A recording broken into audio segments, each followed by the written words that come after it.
little faith in me. Have a little faith in me. Have a little faith in me. Have a little faith in me. Have a little faith in me.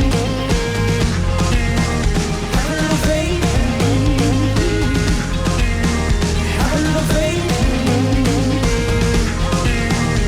a little faith in me.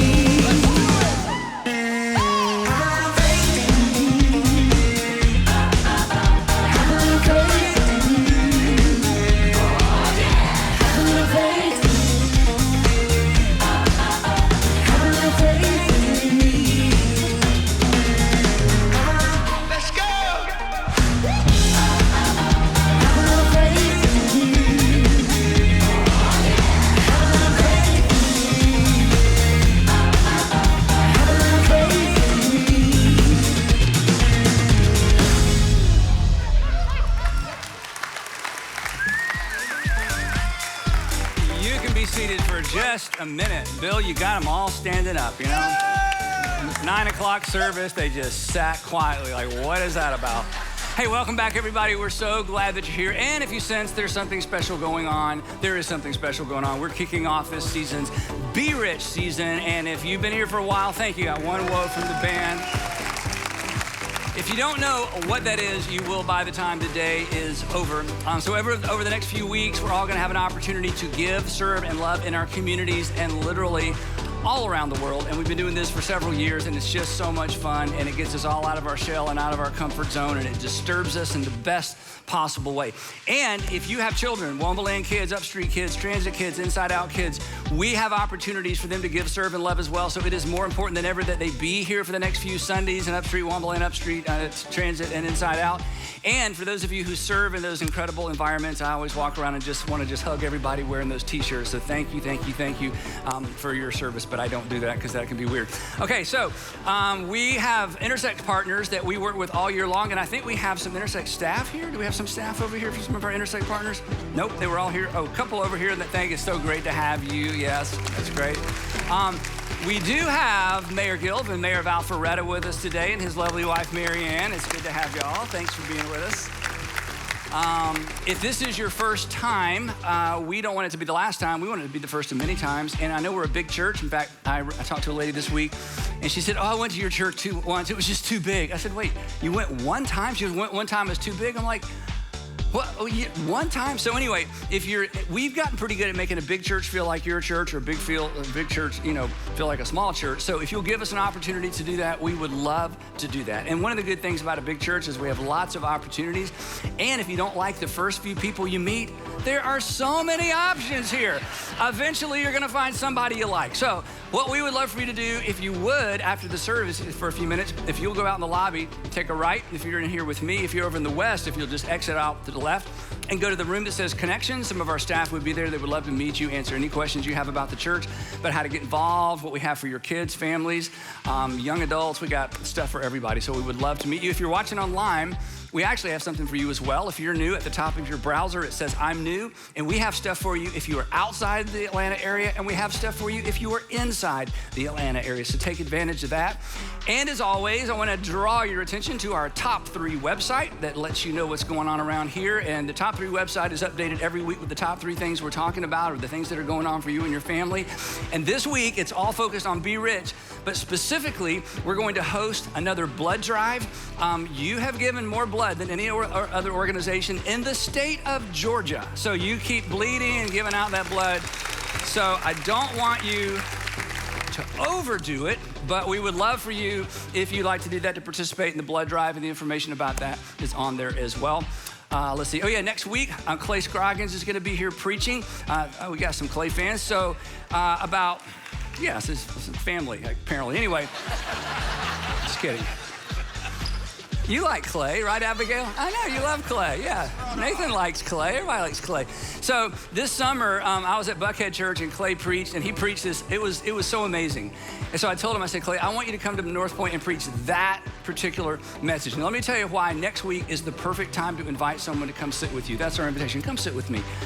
Even though the lady didn't want to come sit with me because we're too big. Anyway, hurt my feelings. She said, oh, the preaching's great. I'm like, everybody says that. You have to say that to me. You don't like our church. Anyway, so next Sunday's the perfect time to invite somebody to come hear Clay, because if they come and they like Clay, you can say, that's the second string, you gotta come back.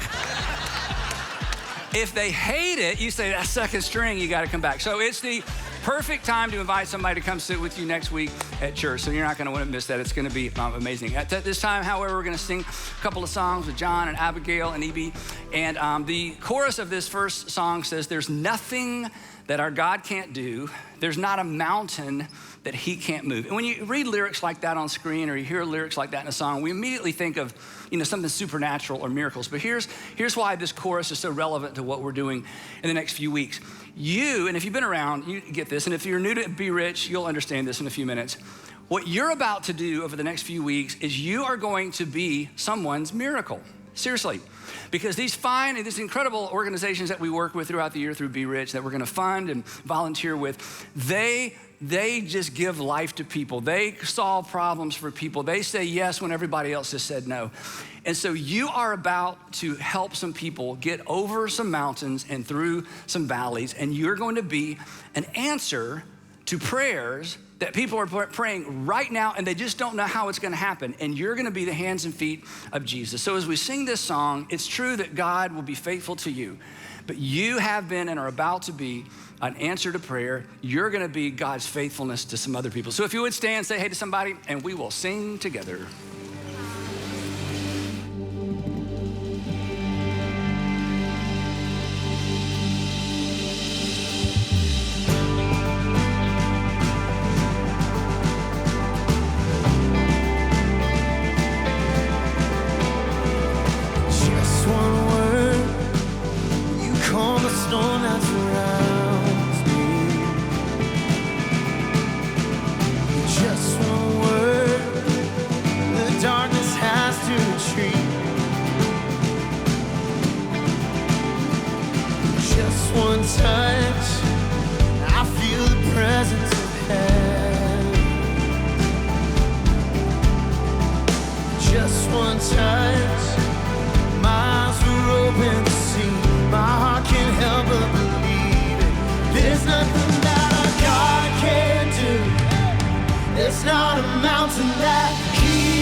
Let's sing this, let's sing it. I will believe for greater things. There's no power like the power of Jesus. Let faith arise, let all agree. There's no power like the power of Jesus. I will believe for greater things. There's no power like the power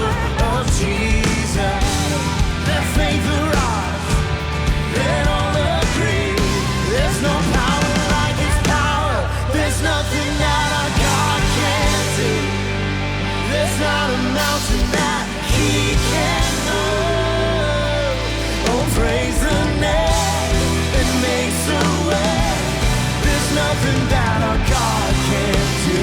Oh, you gotta believe it. There's nothing that our God can't do. There's not a prison wall he can't break through. Oh, praise the name that makes a way. There's nothing that our God can't do.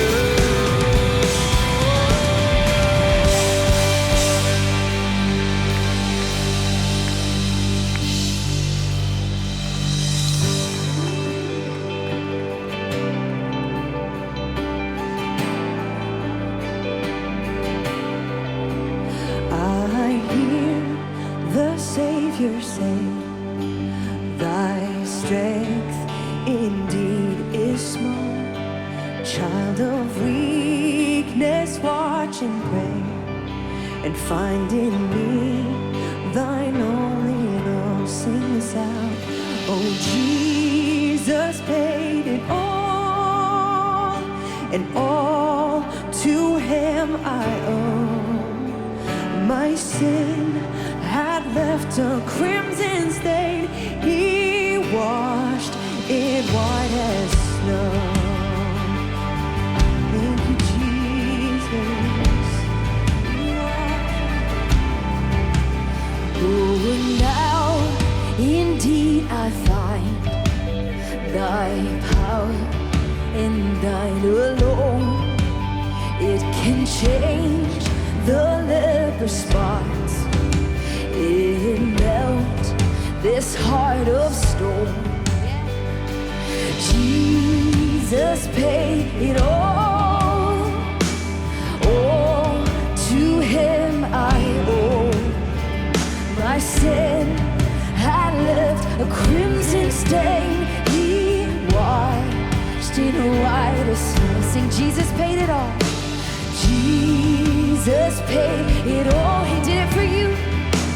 Oh, to him I owe. Sin had left a crimson stain. He washed it white as snow. He washed it white as snow. He washed it white as snow. It's what he does and who he is. Yeah. Thank you, Jesus.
The God who gives life, that you are the God who loved us first so that we can love you and in turn love others.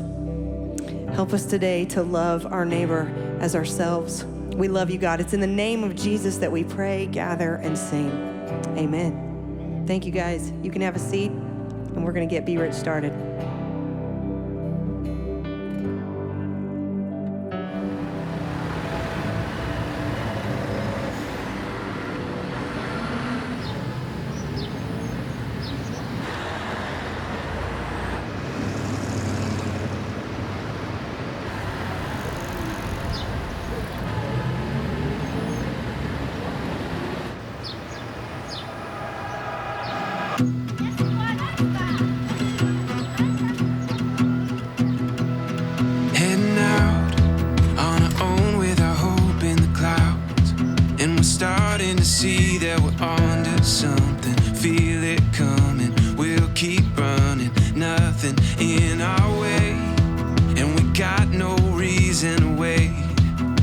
journey take you where it wants to. We'll continue to find our way through anything we face. We got what it takes. Here we go. All we need is an open road and a chance to see a never-ending world that's beautiful.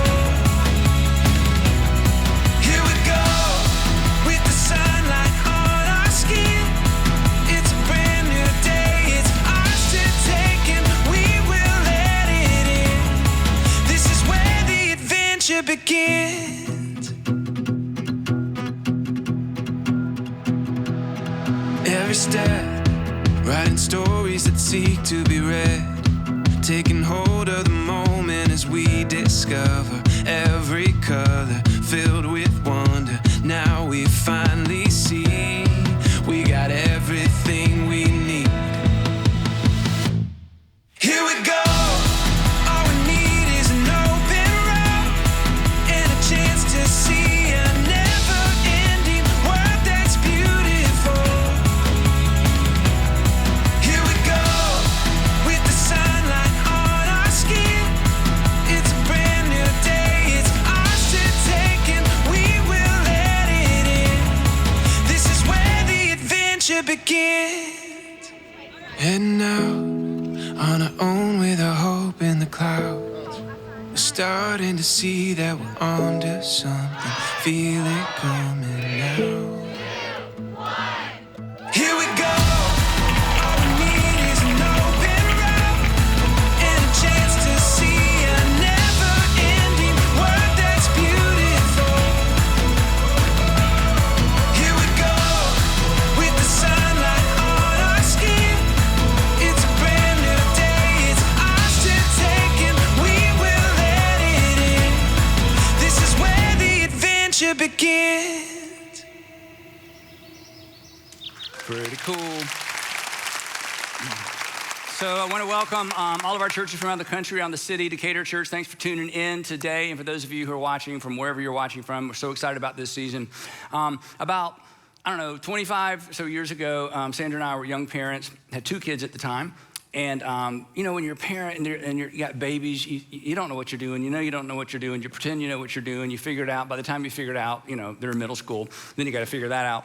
And it's impossible to figure that out. But anyway, so we're at home. We lived in Dunwoody at the time. And we hear this terrible hacking kind of cough from upstairs. So we run upstairs to figure out which baby monitor it is. And Garrett, our youngest at the time, was about 18 months old. And he had this horrible cough, just kept going. So we pick him up, walk around, do all the normal stuff. And it's getting worse. And we can tell it's like he's coughing so much, he's having a hard time breathing. He's trying to sort of gasp between. So we start panicking. And anyway, we call 911, which is what you're supposed to do. And so I'm holding him, we're waiting. And I know there's a reason for this, so you don't need to explain it to me, but it is kind of odd the first time this happens. You call 911 for a medical emergency and a giant fire truck pulls up.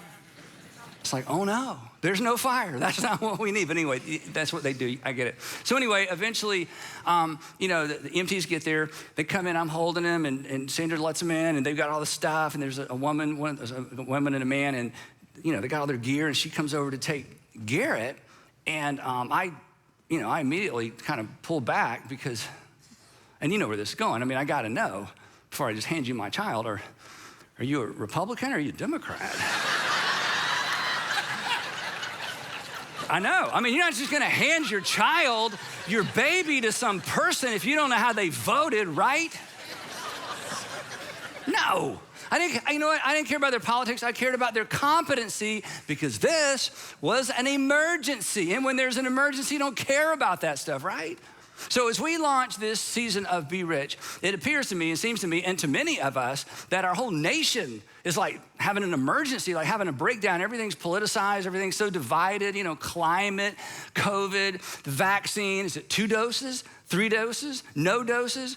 Who knows this, right? In fact, your family is divided over this. Mask, no mask, CRT, goes on and on and on. Churches are divided. I hear from pastors all the time. We've struggled in terms of unity, even among, and here in the city of Atlanta with our churches, because everybody's got an opinion about everything, including me. I'm not pointing fingers. Sanders told me that. You know, she said, I told you this, she says every once in a while, you don't have to have an opinion about everything. I'm like, doesn't everybody? She's like, no, not everybody has to have an opinion. Anyway, so I was having a conversation a few weeks ago with a woman who's been at our church forever, and she's so frustrated with me.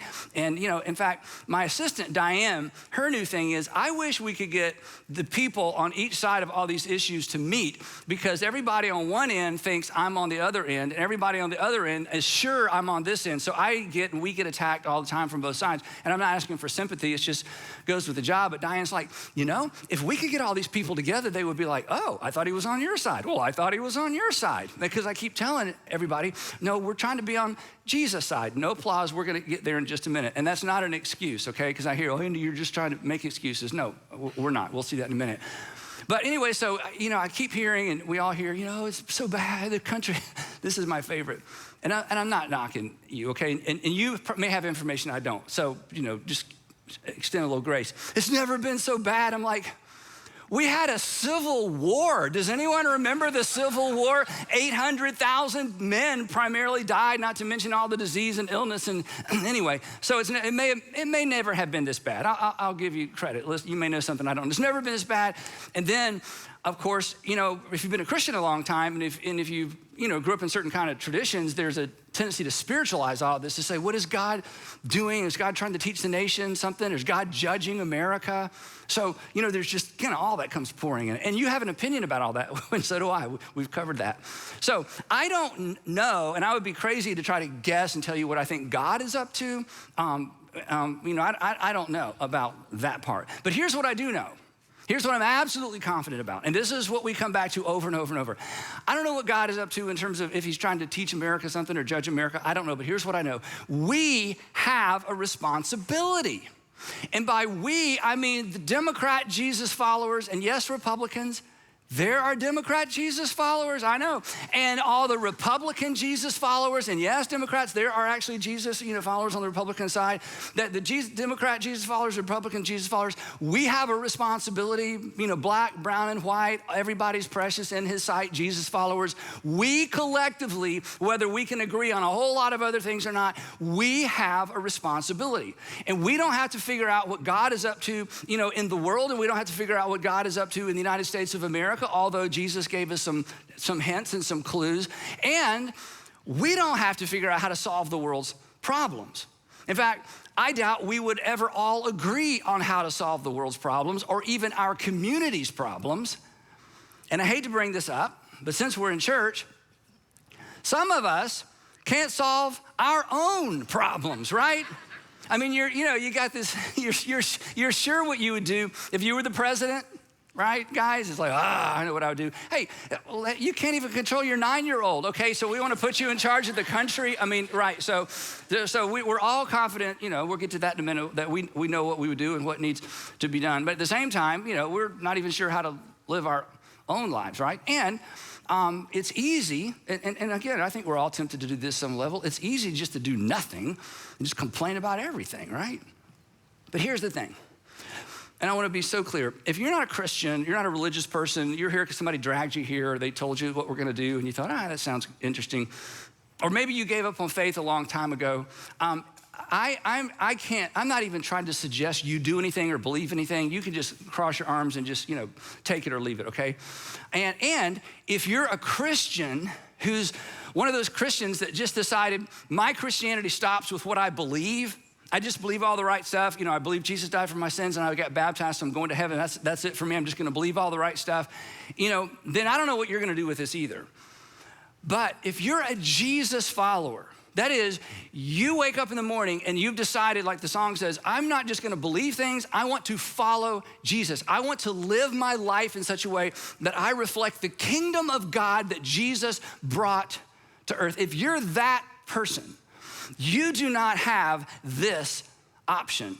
And as a network of churches, we have rejected this option. And again, I hope you have as well. But it's tempting. It's tempting. And it's tempting because of this word, awareness.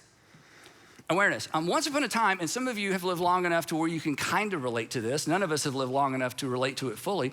Once upon a time, people were only aware of what they experienced.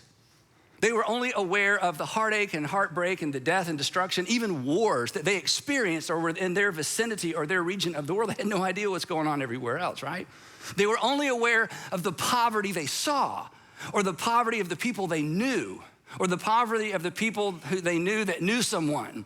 They were only aware of the illness that they experienced or that the people around them experienced. We, on the other hand, we're aware of everything everywhere, and it's overwhelming. And again, it's partly our fault. And it's partly our fault because every news agency understands this, and you shouldn't be so critical of them because they're playing off of something that you let them play off of. We just aren't that interested in good news. You cannot make a living off of good news. People have tried. It's impossible. People say, we need more good news. Well, good luck with that, okay? Just try to leverage, try to monetize good news. It can't be done. In fact, I was a journalism major, Georgia State University, and Dr. Evans, he would constantly tell us, he just, over and over and over, he would say, look, students, nobody cares about how many Amtrak trains arrive safely at the station. They only care about the one that didn't. This is news. This is broadcast. This is how you monetize what's happening in the world. We're just not that interested in good news. We hyper-focus on the negative. We hyper-focus on the exception. We hyper-focus on when the other side or the other party kind of gets what's coming to them according to the way we think gets what's coming to them is, and then we share it with all of our friends. Like, yep, it's bad for them, but I'm kind of happy on the inside, and I'm kind of embarrassed that I'm so happy about all the bad things that. So we just hyper-focus on the disruptions and on the exceptions and on the negative things that happen because it's just human nature. So what some of you have done. And I don't blame you for this. In fact, I think every once in a while, we should all, have a season of this. Some of you have just tuned it all out.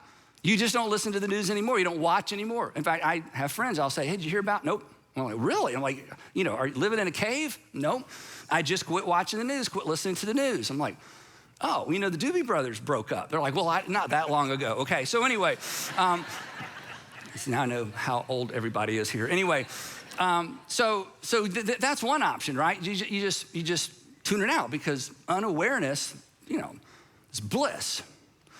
But as a Jesus follower, unawareness is a swing and a miss because I'm not bothered by, I'm not moved by, I'm not inspired to get involved in human suffering that I don't know about. And neither are you. So we can't shut it all out, but neither should we try to take it all on. And we can't do nothing and just sit around and complain about everything. And here's why. It's not because we're good citizens. I hope you're a good citizen. It's not because we're good people. I know you're good people. It's because our response to suffering and our response to what's happening in our world has been prescribed to us and modeled for us. We don't get to choose. Now, if you're not a religious person, not a Christian, you get to choose. You are on your own. I have no right in the world. I'm not even trying to tell you what to do or try to guilt you into something. I'm not even trying to inspire you into something. And if your Christianity is, I just believe all the right things and go about my business and mind my own business, well then, have a nice day. That's not even real Christianity, but I understand you were raised to think that way, so I won't be too critical. But if you are an active Jesus follower, we don't get to pick and choose our response to human suffering around us and to what's going on in society. In fact, if you follow Jesus through the Gospels, you bump into, and you may have never noticed this, and it's kind of an odd thing to even point out. When you follow Jesus through the Gospels, you bump into this strange, for some people, it's actually a disturbing pattern with Jesus. And here's what I mean. Jesus was constantly meeting the immediate needs of people. People would walk up to Jesus, my servant is sick. And Jesus is like, hey guys, I'll be with you. I'm gonna follow this stranger, to his home and heal a servant. Or, Jesus, my son keeps falling in the fire. I think there's something wrong with him. Hey guys, I'll be right with you. I'm gonna go. Jesus is in a crowd going somewhere really important. Somebody touches him, he stops and looks around. There's a woman, you've heard this story, and she's been sick mostly her whole adult life. She has spent all of her money on doctors. They've helped her not a bit. And she explains this to Jesus, and he heals her. So Jesus was constantly responding to the immediate needs of people. He would respond to emergencies. He would meet physical needs of people, fed people. But, and here's the odd thing, and maybe the disturbing thing, maybe this will disturb you so much you'll read the Gospels. Do you know what he didn't do? Jesus did not permanently solve any of society's problems, not one. In fact, read the Gospels. He refused to be dragged into debates about how to deal with the system and fix the system and change the system. He refused even, this is amazing, to be dragged into debates about how do we get rid of the occupiers? How do we get rid of Rome? How do we defund Rome? How do we create a messianic movement that expels the occupiers? All of the things that were systematic, all of the things that were governmental, all of the things that were built in to kind of solve aggressively and humanly speaking, the problems of that particular society. He had virtually nothing to say, and he never even, it seems, attempted to address those things, much less change those things. And yet, he was so concerned about the human condition, and he was so concerned about the immediate needs, and he was so willing to jump in and address an emergency. But what he did address, and what all of that points to, is that Jesus came to address, point out, and underscore the root cause of the human condition. Here's one incident, or here's one expression of that, or one way that he said that. He said, for out of the human heart comes evil thoughts, that becomes evil intentions, that becomes evil activities. Out of the heart comes murder, the taking of a life, the anger that spirals to the point of taking a life, the anger that spirals to the point where somebody physically does something to another person and they regret it later, but it just got away from them. He says that comes from the heart. Out of the heart comes adultery, where kids don't get to grow up with a mom or a dad in the home and they ping pong back and forth. Adultery, that's a string of lie after lie after lie after lie, and finally somebody has found out, and they have all the reasons in the world why, and make excuses. But at the end of the day, Jesus says, this just emanated from somebody's heart, and yeah, there's a backstory, and yeah, when you hear somebody's backstory, you have empathy, but Jesus says the destruction, the aftermath, that came from the human heart. For out of the heart comes sexual immorality, sexual addiction, sexual abuse, sexual scars as a result of decisions. Sometimes people knew better than, sometimes they didn't. He says all of that emanates from the heart. Out of the heart comes theft, white collar, blue collar, physical things, ideas, credit. Somebody actually, for some of you, they stole your childhood because of how they treated you, and they can't ever give it back. He said all of that emanates from the human heart. For out of the heart comes false testimony and slander, or for short, you could just say Twitter. Right? Because Jesus knew, here's the thing, Jesus knew, and we know this when we stop and think about it. I mean, you just look at your children, just look in the mirror. We forget that our problems, society's problems, your problems, my problems, our collective problems, they stem from our sinful, selfish, at times self-centered, appetite-driven condition of our hearts. And no system, no political platform can solve that. In fact, this is kind of discouraging, but hey, I've said other more discouraging things, but this is true. There are no perfect solutions. There are no perfect solutions that involve people, because people are involved in both the problems and the solutions. And this doesn't mean we don't work for solutions, and this doesn't mean we don't vote for people who we think have the best solutions. It's just at the end of the day, We're kind of rearranging chairs on the Titanic just a little bit because the root problem, this is what was so brilliant about Jesus. It's why if you're not a Christian, you don't have to believe the whole Bible. Just read the Gospels. Just read the Sermon on the Mount and ask yourself, wouldn't the world be better if everybody embraced Jesus' ethic that he summarizes at the end of his ministry that we'll get to in just a minute? Because at the end of the day, the problem is the human heart. And so Jesus is like, look, your system of government, whatever, the occupiers, hey, one day the Romans, one day Jesus is gonna say, one day it's not even gonna be Romans, okay? Like, really, yeah. So just, there's a deeper, more fundamental issue. It's the condition of your heart. And government was given by God. You know what government was given by God to do? To basically answer the question, how low can you go? How low can you go and get to go on your own and be on your own? If you go too low, you don't get to go anywhere else, okay? The government, and this is the role of government. It's the unenviable role of government. Here's how low you can go. I'm gonna put guardrails on your selfishness. But the government can't make you be a wonderful person. The government can't make you generous. We talk about this all the time. The things that Jesus modeled and attempted to inspire his followers to, it's only those who follow Jesus or at least embrace his ethic and his worldview and the way he asked people to live and what he modeled. He knew this is the only way forward, regardless of whatever system of government, regardless of who you elect, regardless of which side of any aisle or which side of any issue you find yourself on.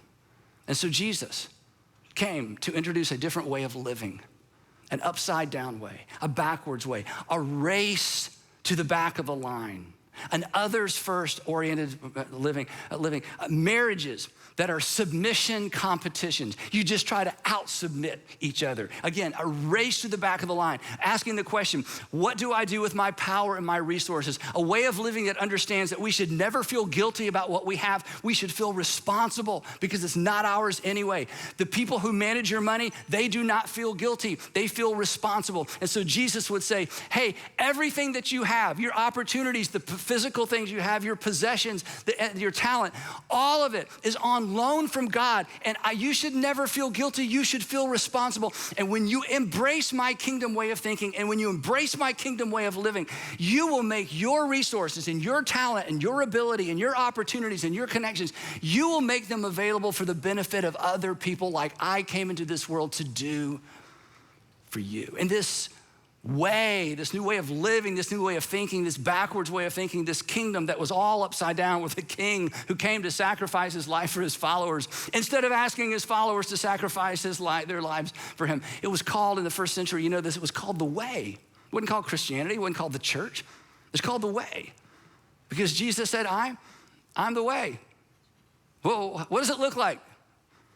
Jesus would say, it looks like me. Well, what does it act like? It acts like me. I have come to reveal what the Father is like. Philip, if you've seen me, you've seen the Father. Show us what God's like. And Jesus is like, okay, that's too big of a question, Philip. Just here's the best thing. Just look at me. You want to know what God's like? You know what God acts like, how God responds? You follow me. It's called the way. And it ran contrary to my nature. And it ran contrary to your nature. And as we talk about all the time, this new way of thinking, this new way of living, it was fueled by a single command. Not 10, just one. A single command that is forever relevant, forever catalytic, forever life-changing. A single command that has the potential to change everything in spite of how things change. At the end, he's with his apostles, he says, okay, here it is. Your one commandment, I just want you to love other people the way I've loved you. And you'll work out the details later, but this is what you do. This is what it looks like. Simple, brilliant, and do you know what else it is and why it's so relevant for us as we kick off Be Rich? This single command, this New Testament ethic to love others as God through Christ loved us. This is the bridge between our differences. It is the bridge between our dissimilar backgrounds and our dissimilar life experiences. It is the bridge between our disagreement around how problems should be solved and issues should be addressed. To put others first, to bear one another's burdens. You and I don't see the world politically the same way, but I want to shoulder your burden. You don't see the world the way I see it, but you're going to shoulder my burden. I don't live in the way you live, and I don't experience what you experience, and you didn't experience what I experienced growing up, but you know what? How can I bear your burden? How can I put you first? Well, we may never agree, we may never vote alike, but you know what? How can I put you first? How can I get in the back of your line? I love the fact that Jesus' think about this, his last act of service before he was arrested and crucified, the last thing he did for other people was he washed his disciples' feet. And in this moment, they just had Passover. It takes a long time to wash 12 pairs of feet.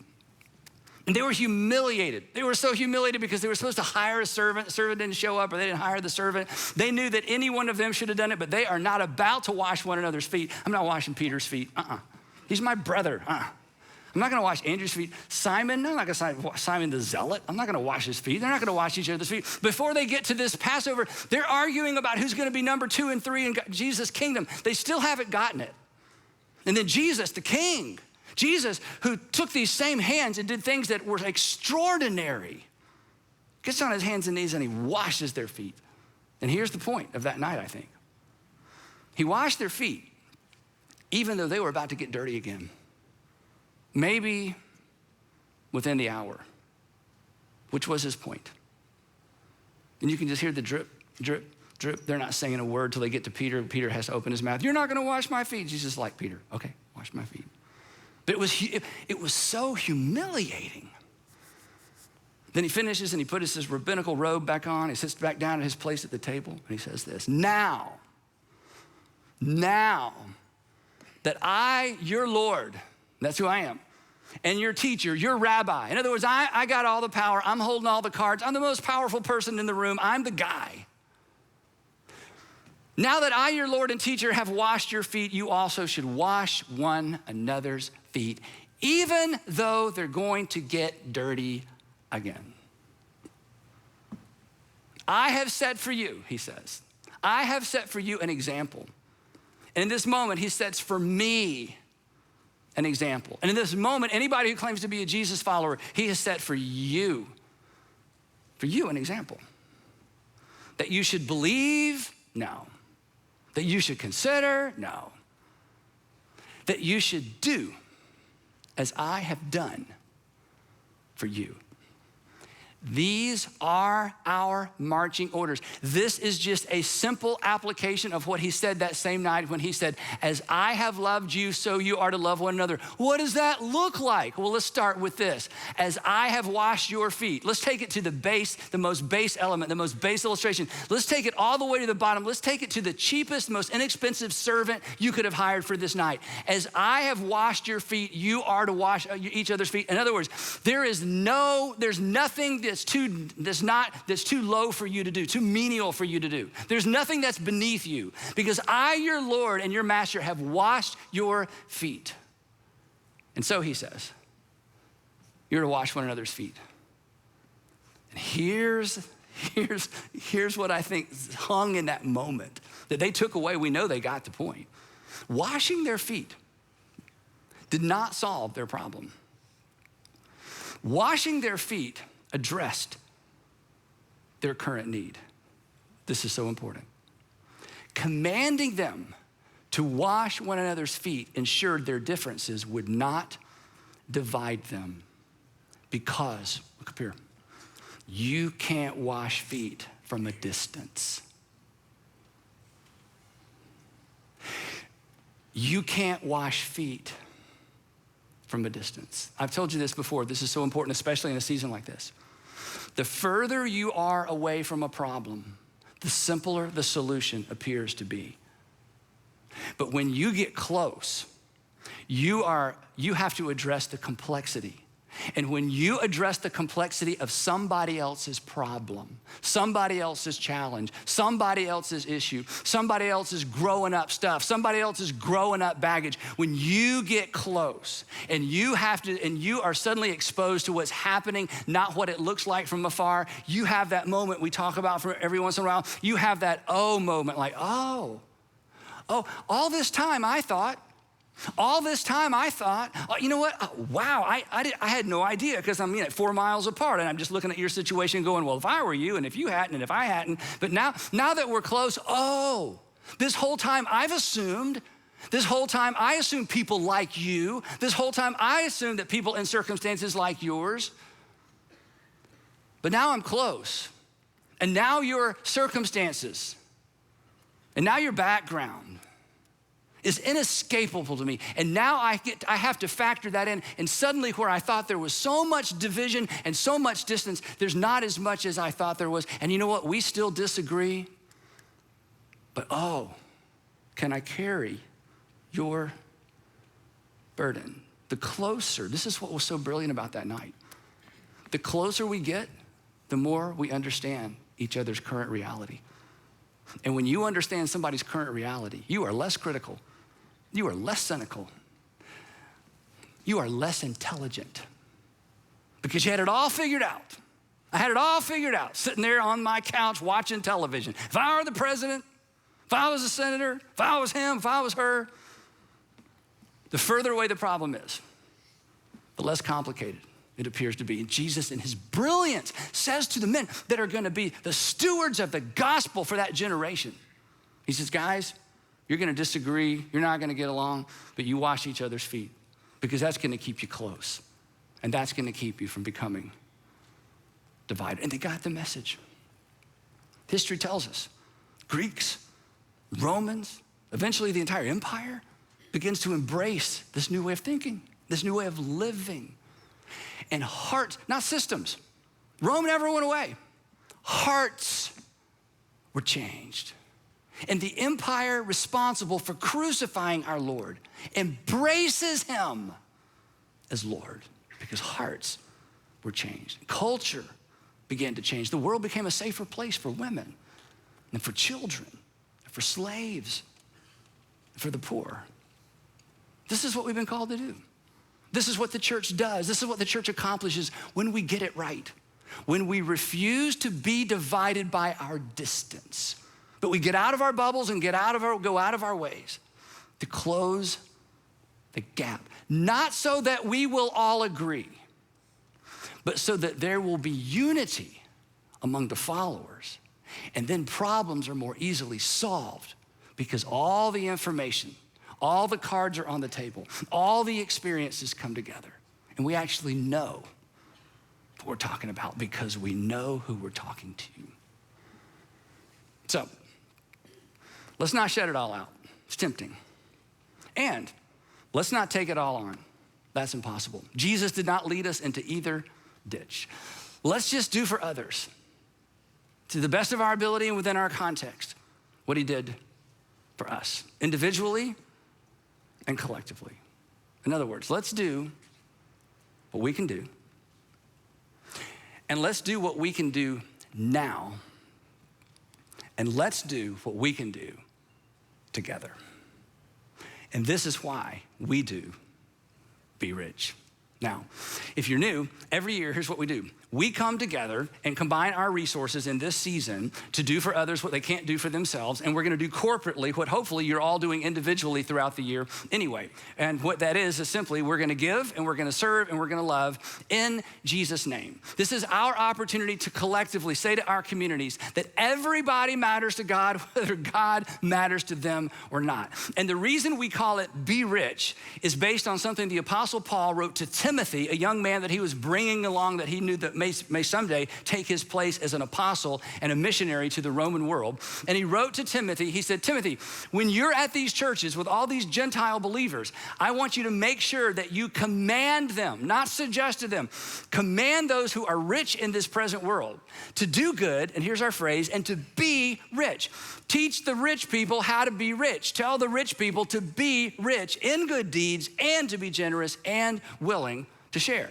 And the truth is, most of us are rich in this present world. You may not feel rich in your present neighborhood. You may not feel rich in your current job, but in light of what's happening all over the world, and we've just gotten a close glimpse, an upfront and close glimpse as we've looked at what's happening at the borders, different parts of our country, different parts of the world, we are reminded of how much we have, how blessed we are, how hard you've worked, and you never feel guilty, you just feel responsible. And rich people, blessed people in this present world feel responsible. And Paul says to Timothy, you tell them they are to be rich. They got to be good at being rich. They got to be rich in generosity and in their willingness to share with others. So we should be generous and we should be willing to share. And you are all year long, but this is the season we come together and we do it collectively. And that's what we're about to do. Now, if you're new, just to let you know how this works, we have a network of churches all over the country, and many of them participate in Be Rich during the Be Rich season. In fact, if you're part of one of those network churches, or you're in a church that's part of our network that's participating this year, your lead pastor is going to come at this time and tell you what your church has in store for your community. So welcome them to the platform. Okay, back to us. Now, sorry, we have a bunch of churches that are going to do their own thing. So we've been doing this. This is our 15th year of Be Rich. And for the past 14 years, just a little update on what you've done. And again, if this is your first time at our church or one of the first times, this should be amazing. These are the kinds of folks that you're surrounded by. You have served at our nonprofit partners around the city. You have served, this is hard to believe, over 500,000 hours of community service, not because you're working off, something, because you actually love, thought I'd throw that in there. It's like, really, opportunity. There may be some of that. But anyway, we have served together over 500,000 hours in these organizations, these charities all over the city. You have given almost $60 million away, which is amazing. And this year, let's see, we got, I think, 76 churches participating over in 20 states, 5 countries, which is kind of cool, which means this year at Be Rich, about 77,000 people are going to participate in what we're doing together. So we have the opportunity to make a really big difference. Now, again, if you're new, you need to know this. When we started our organization, we decided not to start food banks and clothes closets and all those wonderful things.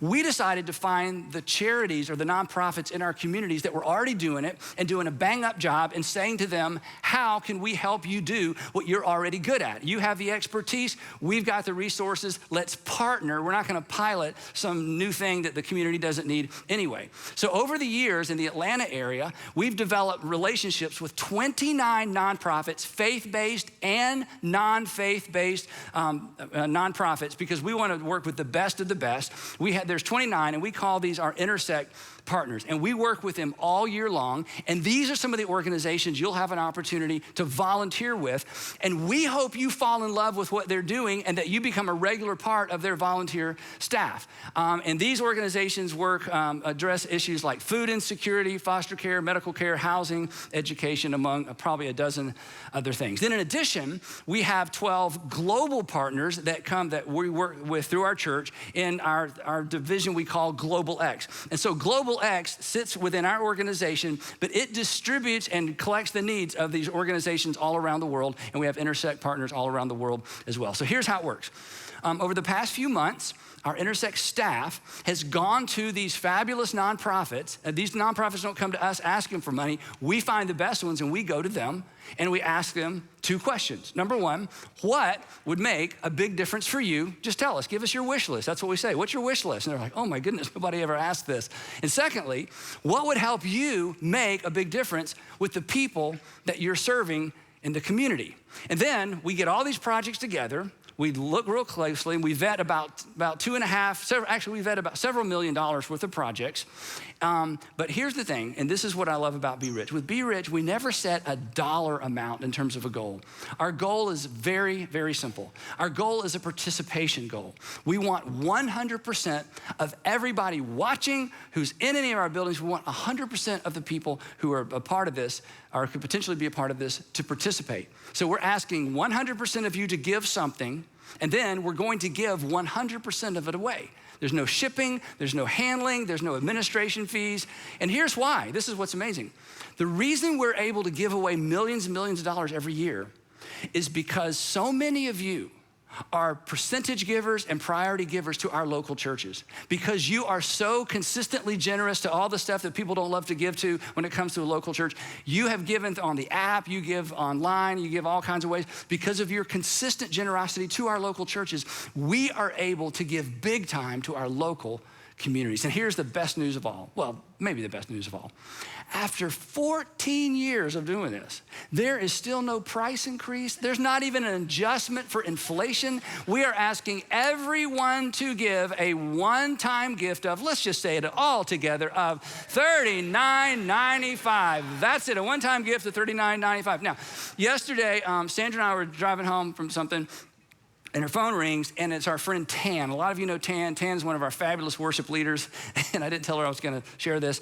And Tan's on the phone. She's saying, I'm out of town. I'm with my mom this weekend, but I know it's Be Rich. I wanna go ahead and do my Be Rich giving. Is it still $39.95? And I was so tempted to say, well, Tan, for you. And anyway, yes, it's absolutely, it's $39.95. And if everybody watching from wherever you're watching from, and everybody at our Atlanta area churches gives $39.95, then today we will collect about $2.3 million. Wouldn't that be fun? This will cover about 49 really big projects for these. Yeah, that would be great, yeah. And don't be intimidated by the decimal. It can move either way, either way, either way. Okay. But we went ahead and vetted another $2.5 million worth of projects because every year you go crazy, but I've just insisted we're not setting a dollar amount. I want everybody to do a little bit of something so that we can do something amazing collective. So these fabulous organizations we work with, here are the kinds of things that they're doing, and then we'll get you out of here. They're providing foster family support, resources for families who have children with cancer. A lot of you have gone on Lighthouse retreats, so we're gonna help with Lighthouse. Emergency assistance for the homeless, several organizations doing that. Border Station Rescue to rescue girls from trafficking, an organization that we worked with for years. We can't even tell you what country it's in. Medical care for low-income families, several organizations doing that. Several organizations doing job training. And then supplies and staff for underfunded schools. There's several underfunded schools. You would be surprised where they're located, different counties around the state of Georgia that we get involved in. Sustainability projects. This is one of the coolest things we do.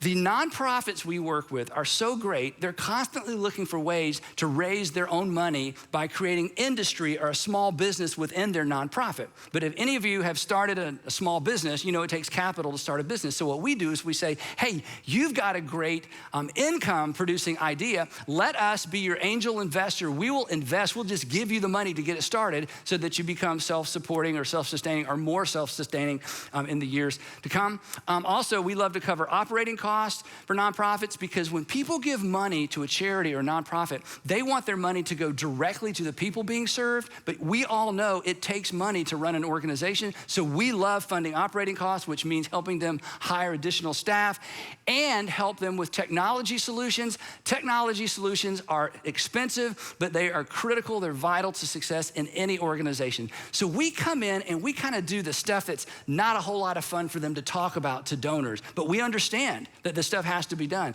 And that's the role you play with some of these fabulous, fabulous organizations. These are all game changers for these organizations, and they are life changers for the people and the families that they serve. Now, circling back around, we'll wrap this up. Jesus, again, was so clear about this. We talked about it a lot last week, the last time we were together. So clear about this, that devotion to God is best demonstrated not in our church attendance and not in the prayers that we pray and not even in what we believe about God. He's so clear about this. That devotion to God is best demonstrated and authenticated through love for other people. And extravagant generosity, our extravagant generosity for others is actually the most appropriate response to God's extravagant generosity to us. I mean, when you sing the songs like we sang today, Jesus paid it all, and you think about if you're a Jesus follower, you're a Christian, and you're just so grateful for what God did for you, those feelings of gratitude need to be translated in service for others. That's what it looks like to express your gratitude to God. You don't hold on to it. You don't just feel it in the moment. You do something for others as God through Christ has done something for you. And I wish we had time to talk about this. This no strings attached generosity, because in the first century, all generosity had strings attached. You did things for people who could do things for you. That was the way it was. But this no strings attached generosity, that Christians kind of began to eke out and began to seep into Greek and Roman culture, it had an incredible effect. In fact, it eventually toppled or embraced or saturated an empire. It has pretty much saturated our world. People all over the world think people should be generous. That is not human nature. That is a leftover, that's a shadow. Those are the footprints of Jesus in the world today. And I'm hoping that as we continue to model this, talk about it, and connect it to Jesus, that we will have a similar impact in our community. So, once again, let's show the world that our churches are not just about sermons and songs, that our faith is more than sermons and songs, that our faith is about doing and not simply believing. And we've made it easier than ever. On your way out today, you'll see some green balloons, red balloons. If you see a green balloon, that's cash and checks. If you see a red balloon, we're gonna put this all up on the screen in just a minute, that's credit and debit. Or if you get your phone out, we're gonna put QR codes up here on the screen. The QR codes are all over the building. And just a reminder, when you get your phone out, you go to the camera app, hold it up to the QR code, but you don't take a what? A picture, yes. We all have pictures of QR codes in our phone going, why doesn't this work? Because that's not how it works. So you get your phone out, you just hold it up to the QR code. It's gonna send you to our Be Rich website and you can give from there. So having said all that, on your mark, I forgot one thing. So turned out Garrett, our 18-month-old, just had a really bad case of croup. Yeah, because I know you're sitting here going, well, what happened to your son? You kind of left us hanging, right? He's older and married and doing great. So anyway, on your mark, get set. Let's be rich in good deeds, generous, and let's be willing to share. And I will see you next time. You're dismissed.